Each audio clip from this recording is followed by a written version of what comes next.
Welcome to अड्डा 24/7। तो भाई कैसे हैं आप सभी? उम्मीद करती हूँ सभी बच्चे हष्ट पुष्ट स्वस्थ और एकदम बढ़िया होंगे, फर्स्ट क्लास होंगे।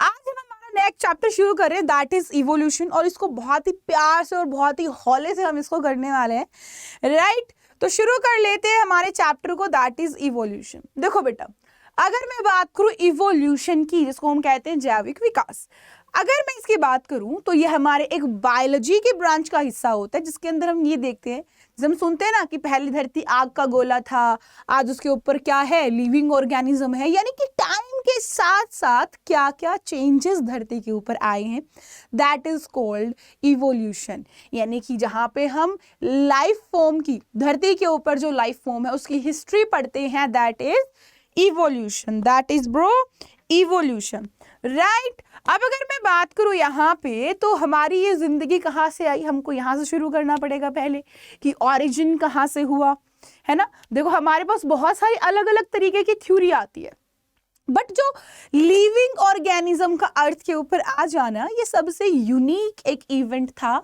एक यूनिक, एक हटके घटना हुई थी, जो कि धरती के ऊपर जीवन आ गया था।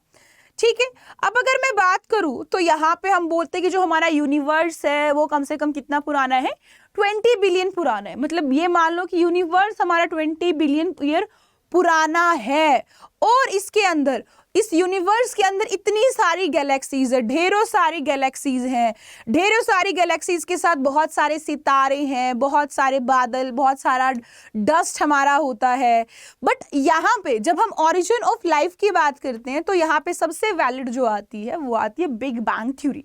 बिग बैंग थ्योरी, बड़ा सा बैंग थ्योरी का, है ना, बिग बैंग थ्योरी। हालांकि आज के टाइम पे इसके ऊपर थोड़े से ऐसा स्टेटमेंट्स आ रही है कि जो बिग बैंग थ्योरी दे रहे थे वो खुद कह रहे हैं कि there is something else, even vibrations are there which cause life, कुछ और थ्योरी वो कर रहे हैं, बट हमारे एनसीईआरटी में गिवन है तो हम यहाँ पे पढ़ने वाले।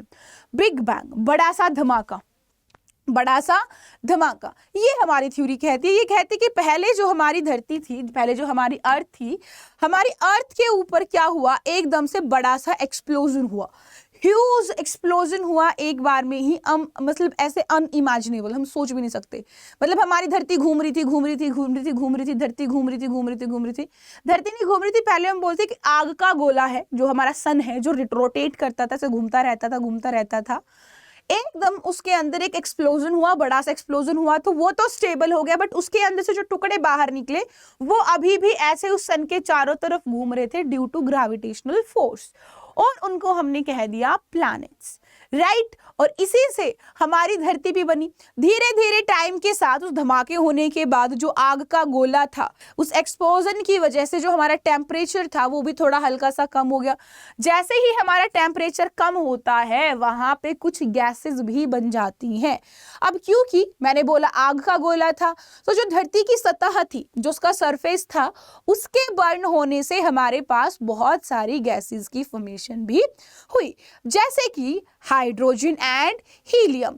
ठीक है, अब यहाँ पे ये जो गैसेस है धीरे धीरे धीरे धीरे कंडेंस होना शुरू हो गई, और इन्होंने कंडेंसेशन से बना ली ढेर सारी गैलेक्सीज, जो कि फिलहाल के टाइम पे हमारी एक गैलेक्सी भी है जिसको हम बोलते हैं मिल्की वे गैलेक्सी।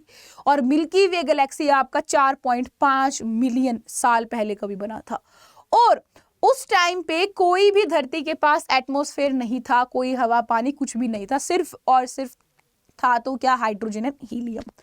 अब क्योंकि मैंने कहा कि अर्थ सरफेस बर्न होगा, है ना, धरती के ऊपर एक आपका मॉल्टन मास, क्योंकि वो थोड़ा बर्न करेगा धरती को, तो थोड़ा मॉल्टन मास आ जाएगा। मॉल्टन मास की वजह से वहां पे वाटर वेपर आ जाते हैं, मीथेन गैस की प्रोडक्शन हो जाती है, कार्बन डाइऑक्साइड का प्रोडक्शन हो जाता है। साथ ही साथ हमारे सन से यूवी रेज भी आ रही होती हैं, और उन यूवी रेज की वजह से जो हमारा वाटर था, वाटर वेपर था, वहां से ऑक्सीजन और हाइड्रोजन अलग अलग हो जाती है, तो वहां से हमारे पास ऑक्सीजन की भी फॉर्मेशन हो जाती है। अब अगर मैं बात करूं तो ये जो ऑक्सीजन है वो आपकी अमोनिया के साथ भी कंबाइन करती है, मीथेन के साथ भी कंबाइन करती है, और कार्बन के कुछ पार्टिकल्स के साथ भी कंबाइन करती है, और हमारी बहुत सारी और चीजें भी बना लेती है। ठीक, इसके साथ में ऑक्सीजन के जितने भी फ्री मॉलिक्यूल्स थे वो आपस में बाइंड करना शुरू कर देते हैं। जब ऑक्सीजन के 3 मॉलिक्यूल आपस में बाइंड करते हैं, जिसको हम कहते हैं O3, तो हमारा क्या बन जाता है, ओजोन बन जाती है। क्या बन जाती है हमारी? ओजोन बन जाती है। अब यहाँ पे अगर मैं बात करूं तो जो हमारे वाटर वेपर बने थे वो वाटर वेपर हमारे नीचे एज ए रेन गिरने लग जाते हैं और हमारे नीचे धरती के ऊपर समुद्र बन जाता है। और अब यहाँ पे समुद्र बनने के बाद हमारी 500 मिलियन ईयर्स पहले हमारा लाइफ आ जाता है, यानी कि आप कह लो कि मतलब 500 मिलियन बाद, समुद्र आने के 500 मिलियन बाद, ठीक है, यानी कह लो फिलहाल के टाइम से 4 बिलियन ईयर बैक अगर हम जाए, उस टाइम पे लाइफ की क्या हुई? फॉर्मेशन हुई। और आपको याद रखना है कि जो लाइफ की फॉर्मेशन हुई वो एक सीक्वेंस में होती है। उस सीक्वेंस में क्या होता है? उस सीक्वेंस के अंदर गिवन है कि भैया हमारा सबसे पहले जो आया था, सबसे पहले हमारे पास आए वो प्रोकैरियोट्स आए थे। पहले हमारे पास क्या आए थे? प्रोकैरियोट आए थे। प्रोकैरियोट के बाद हमारे यूकैरियोट आए। ये चीज आपको याद रखना है। और प्रोकैरियोट के अंदर आरएनए आया था, डीएनए जेनेटिक मटेरियल, और यूकैरियोट के अंदर हमारा जेनेटिक मटेरियल डीएनए है। ठीक है, ये बात सबको क्लियर है या नहीं है? जल्दी से बता देंगे। ओके, अब यहाँ पे ये जो प्रोकैरियोट बनी है इसके अंदर भी बहुत सारी चीजें आती हैं, जैसे कि हमारा सबसे पहले कुछ केमिकल बनते हैं। क्या बनते हैं? सबसे पहले कुछ केमिकल बनते हैं, ठीक है, जिसको हम कहते हैं अमीनो एसिड। अमीनो एसिड, इन अमीनो एसिड से बनता है प्रोटीन, और इन प्रोटीन के साथ हमारे कुछ बनते हैं ऑर्गेनिज्म जिसको हम कहते हैं प्रोबायोट। प्रोबायोट का मतलब है कि ये आपके क्या है? आपके एक तरीके से बेसिक मॉलिक्यूल है, बेसिक ऑर्गेनिज्म है, बट इनके पास कोई जेनेटिक मटेरियल नहीं है। अब इनके पास क्या आ जाता है? आरएनए आ जाता है एज ए जेनेटिक मटेरियल, और ये बन जाते हैं प्रोकैरियोट। देन प्रोकैरियोट से सिंगुलर यूकैरियोट, देन हमारे मल्टीसेलुलर यूकैरियोट। ये एक हमारा सीक्वेंस है समुद्र के अंदर जिंदगी के आने का। अब यहाँ पे अगर मैं बात करूं तो ये जो थ्योरी है हमारी लाइफ की, जिंदगी कैसे आई, तो बिग बैंग थ्योरी तो हमारी थ्योरी थी, अभी हमने पढ़ा, बट इसके अलावा और भी बहुत सारे लोग थे, बहुत सारी चीजें थी, और भी बहुत सारी थ्योरीज थी जो कि दी गई। जैसे कि सबसे पहले थ्योरी ऑफ स्पेशल क्रिएशन, जैसे कि हम अपनी बाइबल में पढ़ते हैं, गीता में पढ़ते हैं, या फिर कुरान में पढ़ते हैं, या बहुत सी जगह पे पढ़ते हैं जहाँ पे हम ये चीज़ पढ़ते हैं। जैसे कि हम अलग अलग माइथोलॉजी की बात करते हैं। अगर मैं हिंदू माइथोलॉजी की बात करूँ तो वहाँ पे कहा जाता है कि हमारे पास क्या था? त्रिदेव बनाए गए थे, ब्रह्मा विष्णु महेश बनाया गया था, और वहाँ से फिर ब्रह्मा को धरती को बनाने का काम दिया था, और पहली बार मनु एक लड़का बनाया था, पहला आदमी, और श्रद्धा नाम की औरत पहली बनाई गई थी ब्रह्मा के द्वारा, ये पहला कहा गया। अब वहीं पे आप बात करते हो बाइबल की और कुरान की, तो वहां पे आप ईव और एडम की बात करते हो। एडम और ईव को भेजा गया, फिर हमारा शैतान आता है, उनको एप्पल खिला देता है ना, दिस एंड दैट। वो हम बहुत सारी चीजें और पढ़ते रहते हैं हिंदू एंड अदर माइथोलॉजीज के अंदर। तो मतलब स्पेशल क्रिएशन की थ्योरी हमारी आती है। फिर आती है कॉस्मोजोइक थ्योरी। कॉस्मोजोइक थ्योरी क्या कहती है? कॉस्मोजोइक थ्योरी कहते हैं कि हम इस कॉस्मोस के अंदर, हम इस ब्रह्मांड के अंदर स्पोर्स के अंदर फील्ड थे। मान लो एक स्पोर है आपका, इस स्पोर के अंदर एक आदमी पैक्ड है, ये आपका एक स्पोर है, इसके अंदर एक आदमी है, और ये हम आसमान के अंदर ये ऐसे बीज बहुत सारे फैले हुए थे, कुछ बीज धरती के ऊपर गिर गए और जिससे हम इंसान बन गए। ये हमारा कॉस्मोजोइक थ्योरी है। अबायोजेनेसिस ने क्या कहा कि भाई हमारे पास ना इनऑर्गेनिक चीजें हैं। कैसे हैं? इनऑर्गेनिक चीजें हैं, इनऑर्गेनिक से हमारे पास ऑर्गेनिक चीजें बनी है, ऑर्गेनिक हमारी बनी है। ठीक है, अब यहाँ पे एक आपके आते हैं साइंटिस्ट जो कि कहते हैं कि जो कि नील नदी है, कौन सी नदी है? जो नील नदी है, नील नदी से क्रोकोडाइल बनते हैं। क्या बनते हैं? क्रोकोडाइल बनते हैं। जो नील नदी है, नील नदी की मिट्टी से क्रोकोडाइल बनते हैं, ये उन्होंने कहा।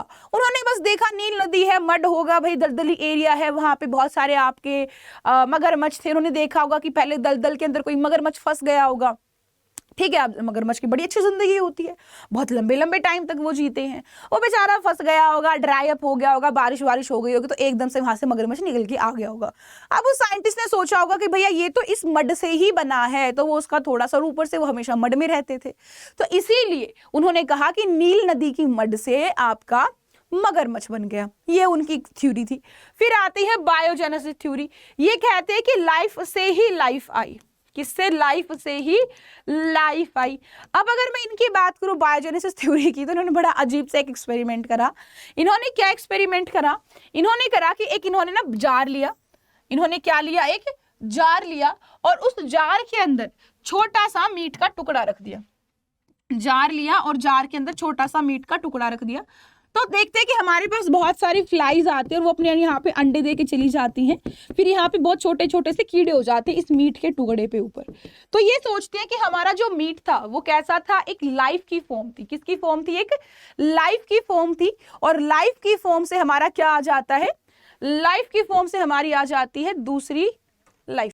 ओके, सो हमारा यहाँ पे हुआ क्या? हमारा यहाँ पे हुआ ये कि भैया उन्होंने एक मीट का पीस रख दिया और उन्होंने देखा कि इस मीट के पीस के ऊपर कुछ हमारी फ्लाई आ गई है और उनकी वजह से वहां पे दूसरे लिविंग ऑर्गेनिजम्स आ रहे हैं, जिसकी वजह से उन्होंने कहा कि लिविंग ऑर्गेनिज्म से ही लिविंग आया।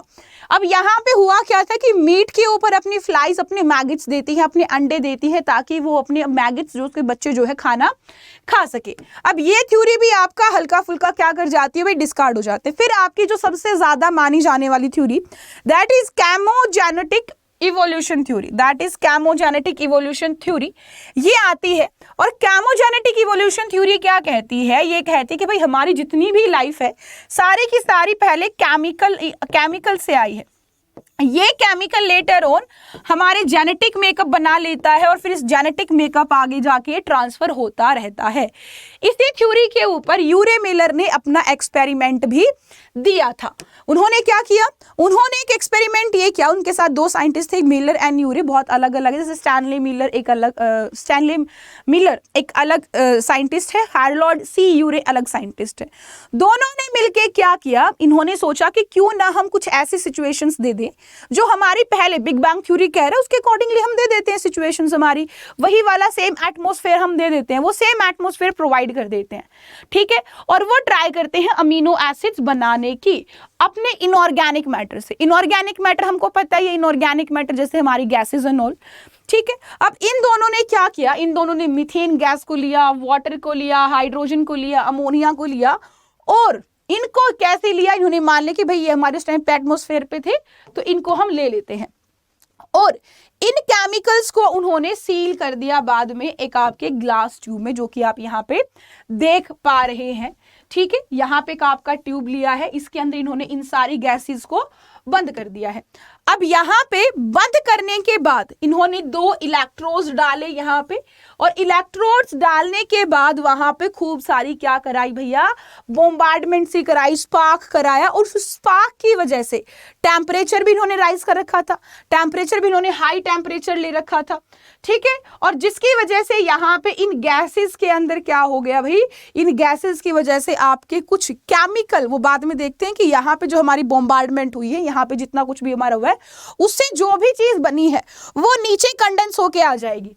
जब इन्होंने देखा कि नीचे कंडेंसर में, अगर मैं बात करूं जो हमारी कलेक्टर चीज थी, इसकी वजह से यहाँ पे हमारे पास कुछ एक केमिकल आता है, इस केमिकल के अंदर हमारे पास 15% carbon, 10 to 15% carbon organic compound की फॉर्म में मिला। 2% कार्बन से, इस 15% कार्बन के 2% कार्बन से 13 अमीनो एसिड्स हमारे बने, और इस बात से उन्होंने प्रूव कर दिया कि भैया हाँ जी, जो कैमोजेनेटिक थ्योरी थी वो करेक्ट थी। अब यहाँ पे देखो, मैं आपको एक बार दोबारा बता देती हूँ। यहाँ पे हमारे पास एक उन्होंने ग्लास ट्यूब लिया, एक पूरा क्लोज ग्लास ट्यूब, यहाँ पे वाटर डाला, उसको बॉईल किया, और यहाँ से वाटर वेपर यहाँ इंट्रोड्यूस कर दिए, और दूसरी गैसेस इन्होंने इस बल्ब के अंदर फिल किया, यहाँ से इलेक्ट्रोड दिया, इलेक्ट्रोड्स के अंदर हुआ स्पार्कलिंग से लाइटिंग हुई, और जिसकी वजह से हमारा टेम्परेचर काफी राइज कर गया, और टेम्परेचर राइज होने की वजह से यहाँ पे हमारा क्या बन जाता है? केमिकल बन जाता है, जो कि कंडेंसर के थ्रू यहाँ पे आता है, और जब हम उसको यहाँ पे लिक्विड को ट्रैप करते हैं तो वहां पे पाते हैं कुछ अमीनो एसिड्स है। हालांकि यहाँ पे इस एक्सपेरिमेंट के लिए काफी सारे क्रिटिसिज्म आए गए, उन्होंने बहुत सारे उसके फेलो साइंटिस्ट थे, उन्होंने उनको कंडेम भी किया। उन्होंने बोला कि भैया ये जो है इतना आपने अबंडेंटली जो दे दिया है एटमॉस्फेयर, वो इतना अबंडेंट नहीं था, तो इट इज नॉट पॉसिबल। तो मतलब बहुत सारे क्रिटिसिज्म भी मिले, but anyways it's in our NCERT. Then next is कि हम कैसे मान लें कि भाई इवोल्यूशन हुआ है। बिना कोई प्रूफ के कोई चीज कोई मानते हैं क्या? नहीं मानता। तो हम भी नहीं मान सकते विदाउट प्रूफ कि भाई हम इवोल्यूशन हुआ था कि नहीं हुआ था। तो हमारे पास कुछ प्रूफ्स आते हैं अलग अलग तरीके के।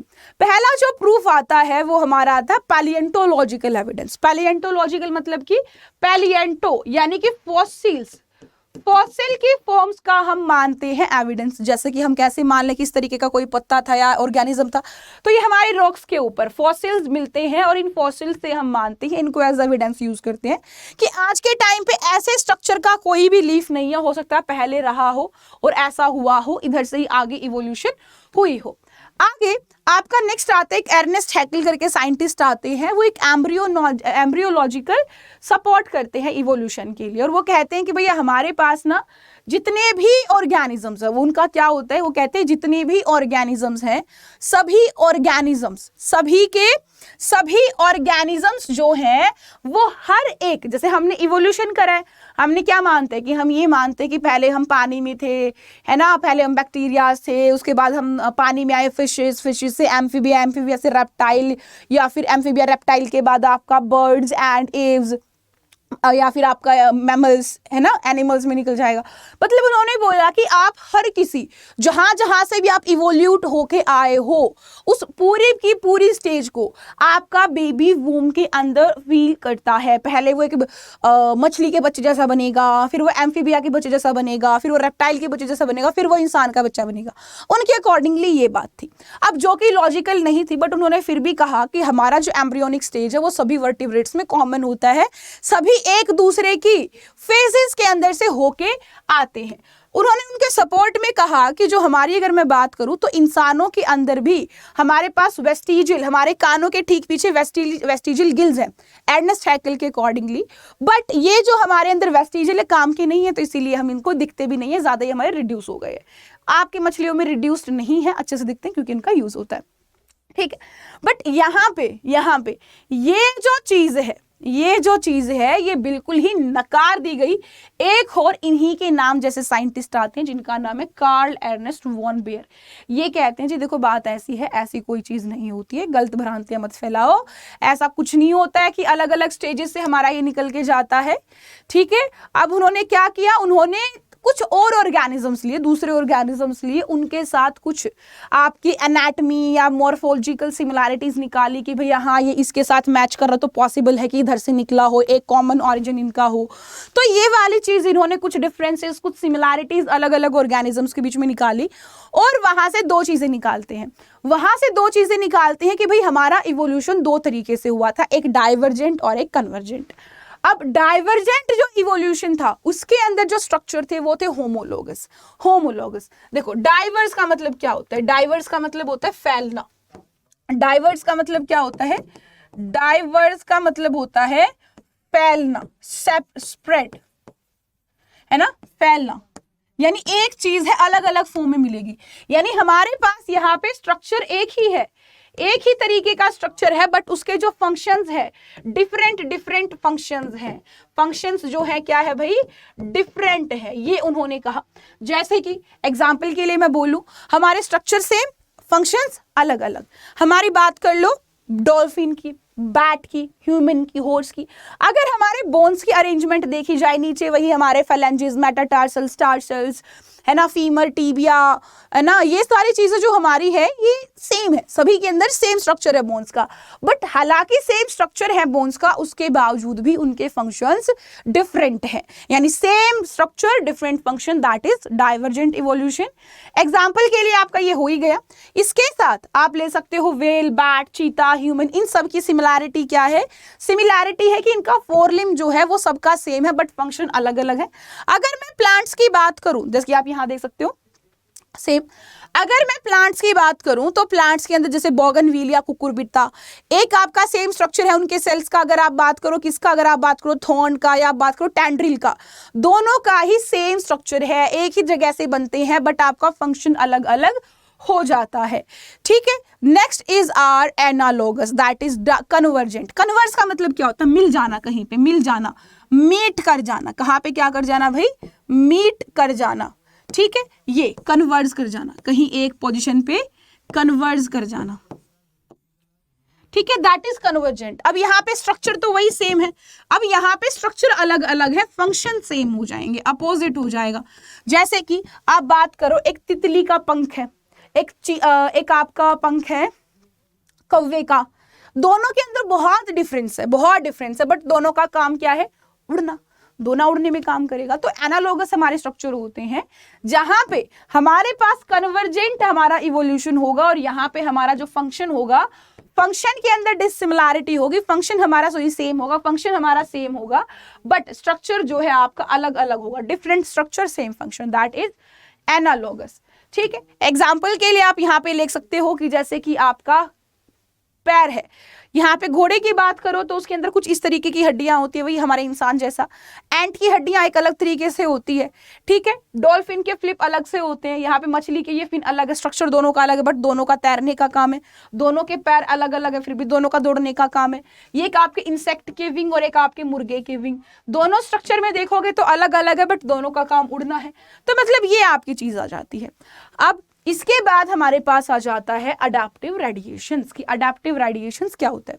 अडैप्टिव रेडिएशंस होता है कि भैया हमारे पास ना यहाँ पे बहुत सिंपल सॉर्टेड सी चीज चलती है।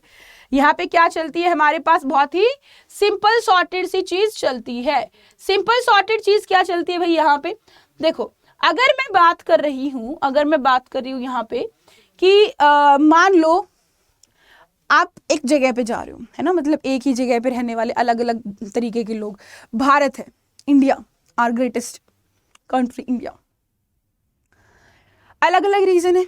जैसे साउदर्न रीजन है, साउदर्न रीजन में है तो इंडिया ही, बट साउदर्न रीजन को देखोगे मीट मछली काफी खाई जाती है, कोस्टल एरिया है, ज्योग्राफी ऐसी है, क्या करें, ठीक है। कंपैरेटिवली किसके बीच वाले जो देश आ जाते हैं उनके कंपैरेटिवली ज्यादा मछलियां खाई जाती हैं। रीजन वही ज्योग्राफिकल डिफरेंस है। तो ऐसे ही ज्योग्राफिकल डिफरेंस होने की वजह से एक ही जगह के ऑर्गेनिज्म, एक ही स्पीशीज के ऑर्गेनिज्म, मैंने क्या कहा, एक ही स्पीशीज के ऑर्गेनिज्म ज्योग्राफिकल डिफरेंस होने की वजह से अलग अलग तरीके की मॉडिफिकेशंस कर लेते हैं। That is adaptive radiations.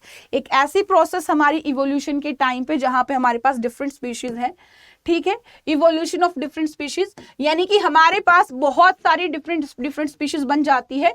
Origin सबका सेम है, ऑरिजिन सबका क्या है? सेम है, बट क्यों ये हुआ? क्यों ये इवोल्यूशन हुआ? क्यों? Due to their geography, due to their habitat, and this is called adaptive radiation. This is called adaptive radiation, ठीक है। जैसे कि डार्विन फिंच थे। डार्विन फिंच क्या था भाई, अब आप जान लें। डार्विन एक आपके आइलैंड पे गए थे जिसका नाम था गैलापागोस आइलैंड। क्या नाम था जिसका? गैलापागोस आइलैंड जिनका नाम था। अब जो गैलापागोस आइलैंड था ना, उन गैलापागोस आइलैंड के ऊपर वो देखते एक चिड़िया है। वो चिड़िया सेम है, दिखने में सबकी सेम चिड़िया है, बट उनकी अगर मैं बात करूं तो उन चिड़ियाओं की चोंच में काफी सारा अंतर है। देखो ये एक ही स्पीशीज थी, सबकी कॉमन एंसेस्टर ये थी।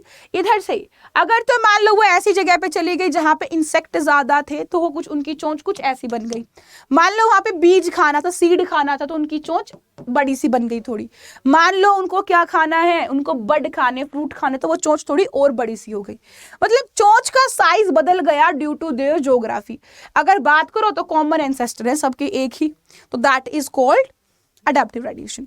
ऐसे ही मार्सूपियल होते हैं, जैसे हमारे इधर मार्सूपियल क्या होता है? मार्सूपियल वो होते हैं जिनके पाउच होता है, जो बेबी पाउच रखते हैं, ठीक है। अब वो पाउच जो है ना, उस पाउच की वजह से हमारे डिफरेंस हो। जैसे हमारे पास मार्सूपियल रेट होता है, हमारे रेट्स के पास बेबी पाउच है क्या?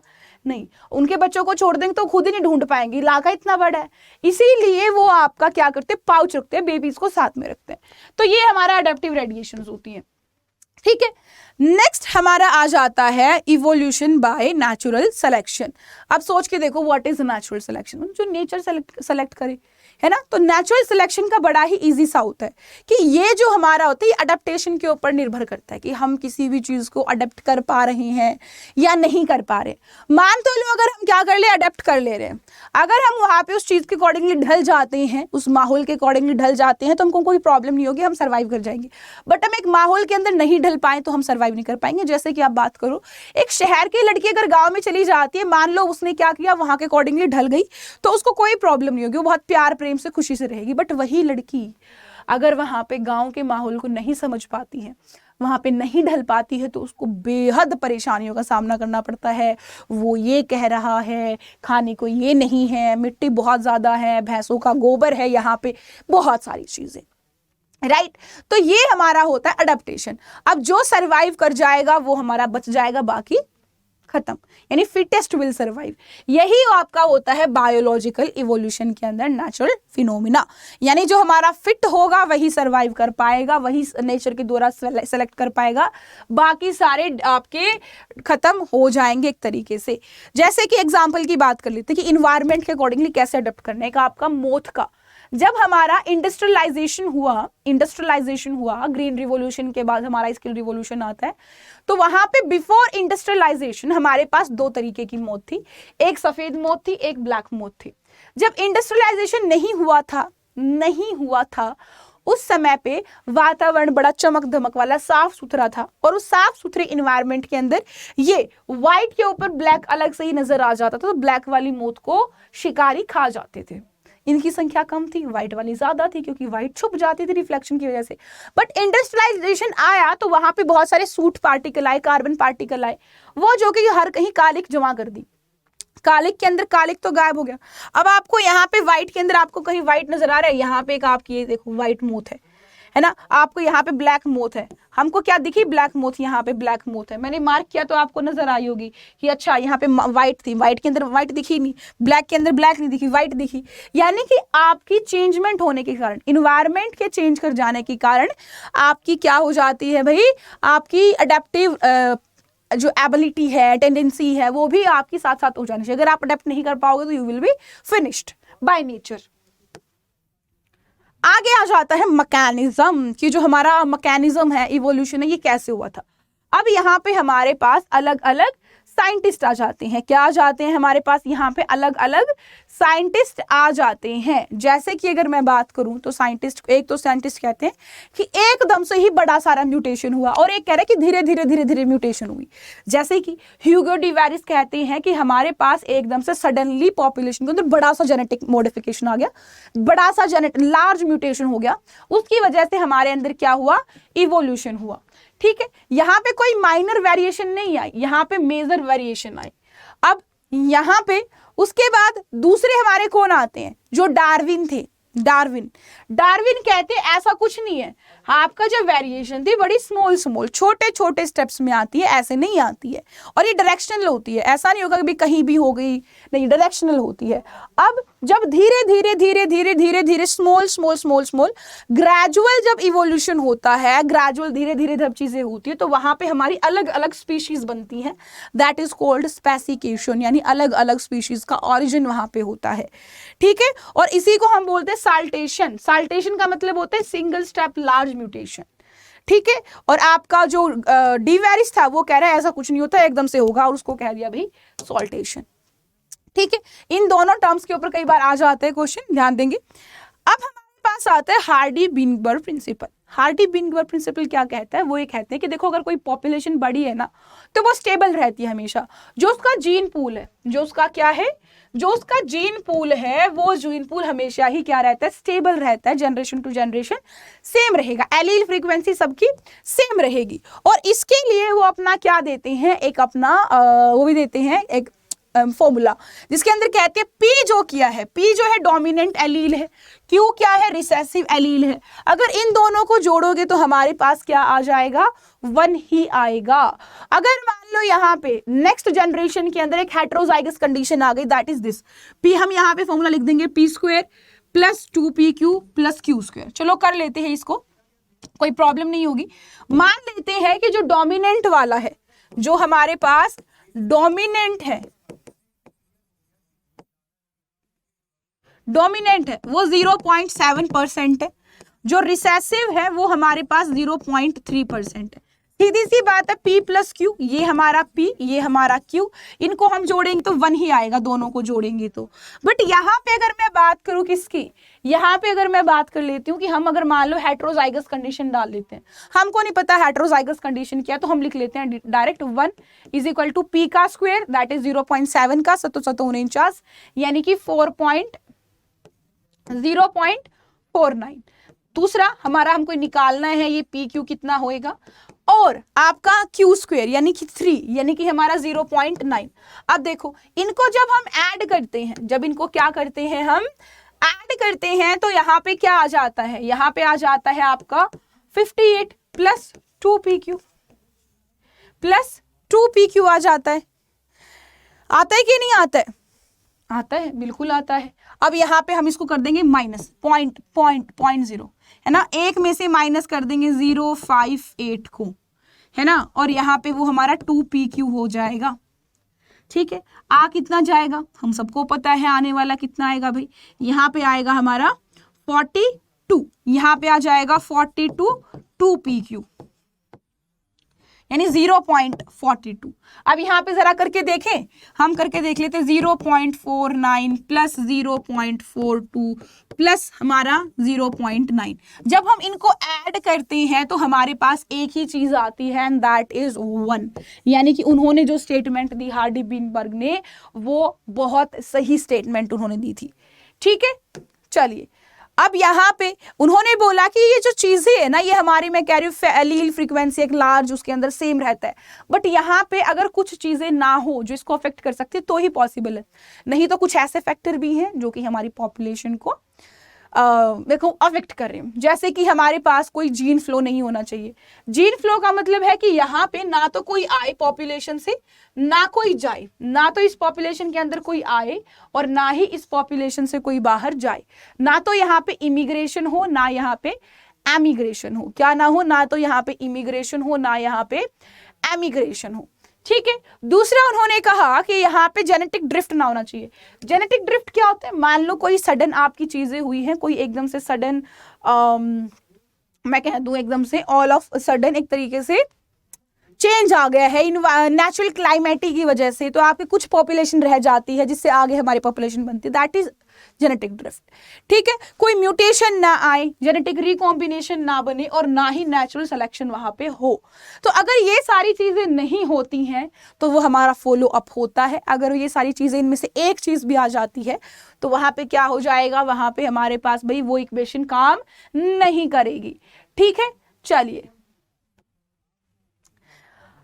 अब हमारे पास फाइनली आ जाता है origin of man, origin and evolution of man, कि आपके जो आदमी है, व्यक्ति है, इनका कैसे इवोल्यूशन हुआ होगा। मतलब it is very quite easy chapter, कुछ यहाँ पे नहीं है। Okay, so let's start it. देखो बात करें ह्यूमन के इवोल्यूशन की, तो हम बहुत बार क्या बोलते हैं कि हमारा जो मानव है वो हमारे पूर्वज कौन है, हम अपने पूर्वज बंदरों को बोलते हैं। बट एक्चुअली जो ये बंदर हमको दिखते हैं, जो छोटे छोटे वाइट से मुंह लाल जिनका होता है, ये एक्चुअल हमारे पूर्वज नहीं है। तो फिर पूर्वज कौन है? तो देखो बात ऐसी है कि जहां से बंदर बने और जहां से हम बने, वो एक कॉमन एंसेस्ट्री जिसको हम बोलते हैं चिंपैंजी, राइट। तो ये कह लो कि बंदर जो हमारे हैं दूर के कजन है, हम एक्चुअल में वो हमारे पूर्वज वाले तो सीन नहीं है कम से कम। ठीक है, तो 15 मिलियन ईयर्स पहले हमारे पास दो तरीके की स्पीशीज थी। एक आपके पास थी रामापिथेकस, एक आपके पास थी ड्रायोपिथेकस। रामापिथेकस, राम आदमी जैसा नाम हमारा है, भगवान का हमारे का नाम है, तो रामा से हम इंसान कर लेंगे, इंसान आए हैं, रामा से राम। रामापिथेकस से हमारे ह्यूमंस आते हैं और ड्रायोपिथेकस से हमारे बंदर बन जाते हैं। अब दोनों के स्ट्रक्चर के अंदर दिन रात का अंतर है। दोनों के स्ट्रक्चर के अंदर क्या है भाई, दिन रात का अंतर है। जैसे कि अगर मैं आपको कहूं यहाँ पे, तो हमारे पास क्या होता है, हमारे पास यहाँ पे ह्यूमंस के जो रामापिथेकस थे वो थोड़े से हेरी थे, जैसे गोरिल्लाज होते हैं ना, गोरिल्ला जैसे होते हैं, गोरिल्ला होते हैं, वैसे हमारे जैसे चिंपैंजीज हमारे हैं, है ना, ऐसे वाले थे। ये हमारे यूथोपिया और तंजानिया के अंदर, कहाँ पे, यूथोपिया और तंजानिया के अंदर मिले थे। यूथोपिया और तंजानिया, इन दो जगह पे यहाँ पे ये मिले थे। ठीक है, अब यहाँ पे हमको पता चलता है कि यहाँ पे जो दूसरे वाले बंदे थे रामापिथेकस, वो थोड़े आदमी के जैसे थे, थोड़े कम बाल थे, दूसरे वालों पे थोड़े ज्यादा बाल थे। जैसे कि दोनों को मैं दिखाऊं तो यहाँ पे आपको दिख रहे होंगे, ये तो हमारे ड्रायोपिथेकस थे, ये हमारे ड्रायो थे और ये हमारे रामापिथेकस है। ये हमारे कैसे पिथेकस हैं भाई? रामापिथेकस है। ये चीज आपको याद रखनी है, ठीक है, ठीक है। तो ड्रायोपिथेकस ये थोड़े गोरिल्ला जैसे, चिंपैंजी जैसे, बंदर बाल बहुत ज्यादा है, ये इनके ऊपर थोड़े कम बाल है, डेंस हेयर नहीं है। अगर मैं बात करूं तो उसके बाद वो देखते हैं कि भाई जो ड्रायोपिथेकस है ना, वहां पे हमारे पास इथोपिया तो जाने में आदमी जैसी हड्डी तो मिल गई। अब 3 से 4 मिलियन ईयर्स पहले की बात करते हैं, तो जो आदमी है ना, जैसे प्राइमेट हम इंसान चलते सीधे सीधे करके, ऐसे ईस्टर्न अफ्रीका के अंदर कुछ हमारी ऐसे बने मिले जो कि हमारे थोड़े ऐसे सीधे होके चलते थे, बट ये 4 फुट से ज्यादा लंबे भी नहीं थे, ठीक है। अब यहाँ पे इनको हमने नाम दिया क्या? इनको हमने नाम दिया ऑस्ट्रेलोपिथेकस। इनको नाम क्या दिया हमने? ऑस्ट्रेलोपिथेकस। कुछ इस तरीके के इनको हमने नाम दिया क्या? ऑस्ट्रेलोपिथेकस हमने इसको नाम दिया। ऑस्ट्रेलोपिथेकस ग्रासलैंड पे रहना सीख गए थे, ठीक है। और ये जो है हमारे ऑस्ट्रेलोपिथेकस जो है, ऑस्ट्रेलोपिथेकस के बाद हमारे पास एक ऐसी प्रजाति आती है जहां पे हमारे जो वो लोग हैं थोड़े से वो ना हथियार बनाना शुरू कर देते हैं, ठीक है। आपके जो बल्कि ऑस्ट्रेलोपिथेकस ही क्या बनाते हैं? हथियार बनाना शुरू कर देते हैं। एक तरीके से मैं कहूँ तो यहाँ पे क्या लिखते हैं इसको? स्टोन वेपन हमारे मिलते हैं। जब हमने यहाँ पे देखा अफ्रीका के अंदर, तो स्टोन वेपन, पत्थर के हथियार भी ये बनाते होते थे ऑस्ट्रेलोपिथेकस। अब धीरे धीरे हमारी एक नेक्स्ट ब्रीड आती है जिसको हम कहते हैं क्या? जिसको हम कहते हैं होमो हैबिलस। अब ये जो होमो हैबिलस जो हमारे नेक्स्ट आते हैं, ये होमो हैबिलस ज्यादा इंसान जैसे लगते थे, पहले इंसान जैसे लगने वाले हमारे ये है। अब जैसे जैसे ये आपकी चीजें बढ़ रही है ना, जैसे जैसे इवोल्यूशन बढ़ रहा है, वैसे वैसे एक चीज हो रही है। हो क्या रहा है? हो ये रहा है कि भैया उनका जो ब्रेन का कैपेसिटी था, वो ब्रेन का कैपेसिटी बढ़ रहा था। अब यहाँ से हमारे पास ब्रेन की कैपेसिटी का डाटा है कि हमारे पास जो होमो हैबिलस थे, उनका 650 से 800 सीसी तक का क्यूबिक का सेंटीमीटर क्यूबिक का क्या था? ब्रेन था, ठीक है। हालांकि ये मीट वीट नहीं खाते थे, ये कोई मीट नहीं खाते थे, प्योर वेजिटेरियन यहाँ तक हमको लग रहा था, क्योंकि ऐसा कुछ इनका फॉसिल्स के अंदर मिला नहीं। अब उसके बाद हमारे पास जावा के अंदर, कहाँ पे? जावा के अंदर 1891 में कुछ आगे जाके कुछ मिलते हैं हमको फॉसिल्स, जिसके अंदर हम देखते हैं कि हमारे पास एक नेक्स्ट स्पीशीज और है जिसको हमने कहा होमो इरेक्टस। जैसा मैंने इसका शब्द बोला होमो इरेक्टस, और इरेक्टस से ही पता होगा कि एक तो पहली बात इनका ब्रेन का माइंड बढ़ गया। पहले हमारे पास 650 से 800 था, अब यहाँ पे जो ब्रेन का साइज है वो कैसा हो जाता है? वो हमारा सीधा 900 सीसी का हो जाता है, और ये मीट खाते होते थे, ये मीट खाते होते थे। अब इनके बाद हम देखते हैं कि जो ईस्ट और सेंट्रल एशिया है, वहां पे हमारे पास एक और नई स्पीशीज आ जाती है जिसको हम कह देते हैं निएंडरथैल। और निएंडरथैल सबसे सभ्य किस्म की प्रजाति थी, क्योंकि इन लोगों ने एक चीज सीख ली थी कि जो मरा हुआ होता है उसको दफनाना होता है। थोड़ा हाइजीनिक ज्यादा थे ये और लोगों के कंपैरेटिवली, और ये आपका इनका ब्रेन का साइज होता है 1400 सीसी हो जाता है। अब ये सेम चीज जो मैंने अभी अभी बोली, ठीक है। अब ये जो स्पीशीज है ये आगे जाके आपकी कहीं अफ्रीका के अंदर या फिर कहीं और कॉन्टिनेंट्स में चली जाती है, वहां पे मूव कर जाती है, जिससे फाइनली हमारा बनता है होमो सैपियन। क्या बन जाता है? होमियो सैपियन, ठीक है। और होमो सैपियन की अगर आप बात करोगे तो ये हमारे 75 से 1000 साल पुराने ही हुए हैं। और इनके होमो सैपियंस की बात करूं तो इनके तो काफी सारी केव आर्ट भी मिली है, जो कि जैसे कि भीमबेटका हो गया, मध्य प्रदेश के अंदर भीमबेटका है, वहां पे इनको मिला है, वहां पे इनके कुछ प्रमाण मिले हैं, ठीक है, कि हाँ जी हमारे इंसान थे। और इसी तरीके से आगे जाके इन्हीं होमो सैपियंस ने हमारी सिविलाइजेशन की, इन्हीं से हमारी चीजें आई, जहाँ पे हम और बहुत सारी चीजें पढ़ते, जैसे कि हम मोहनजोदाड़ो के बारे में पढ़ते हैं, इंडस या फिर आज सिंधु घाटी सभ्यता के बारे में हम पढ़ते हैं।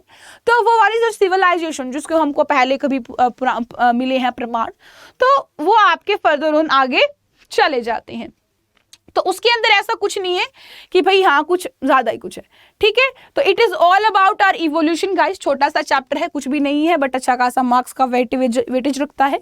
तो do not forget to like the session, share the session and comment the session, also do subscribe the channel. और अभी के लिए इतना ही, मिलेंगे नेक्स्ट वन शॉर्ट वीडियो में, जहाँ पे हम अभी ये जो यूनिट है इसके अंदर 20 नंबर के क्वेश्चन आते हैं, तो 20 नंबर हमारे यहाँ से कंप्लीट हो जाएंगे।